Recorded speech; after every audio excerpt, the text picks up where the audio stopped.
काळ असा असतो, काळ काही मतभेद दूर करत असतं. काही काळाने एकनाथ धनंजय मुंडे आणि सुरेश धसचे मतभेद दूर होतील.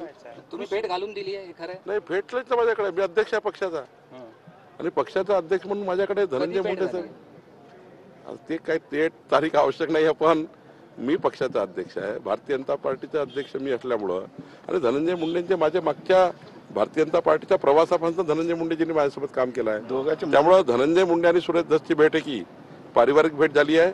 आम्ही तिघही परिवार म्हणून बसलो होतो आणि त्यांच्यात मतभेद आहे, मनभेद नाही आहे. मतभेद संपतील असं आशा आहे की मी बोललो आता नांदेडमध्येच बोललो या विषयावर. भेटीवरती सुरेश दस असं म्हणणं आहे ही जरी भेट झाली असली तरी त्यांच्या प्रकरण मी बाहेर काढलेले त्याच्यामध्ये मी कॉम्प्रोमाइज करणार नाही. कोण कॉम्प्रोमाइज करायला सांगितलंय? कोणी कॉम्प्रोमाइज करायला सांगितलं? सुरेश धस साहेबांना मतभेद आहे, त्यांना मी म्हटलं मतभेद जर चुकीचे असेल तर निपटवा.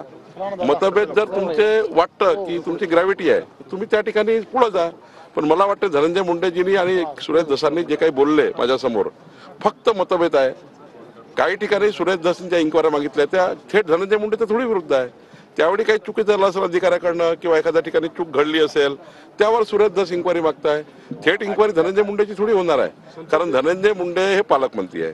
प्रशासनाचे निर्णय जिल्हाधिकारी आणि डीपीसी घेत असतात आणि त्यामुळे मला असं वाटतं डीपीसीच्या कामात काही झालं असेल तर कलेक्टर उत्तर देतील. कलेक्टर त्या ठिकाणी त्याचं सांगतील. तुमची शिष्टाई आणणार आहे का? लढा मी सोडणार नाही असं म्हणले. मला असं वाटतं की ते सोडलाही नाही पाहिजे.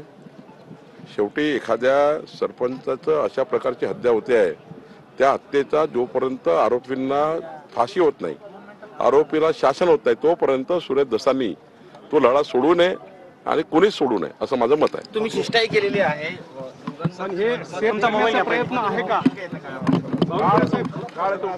सेफ करण्याचा प्रयत्न आहे का?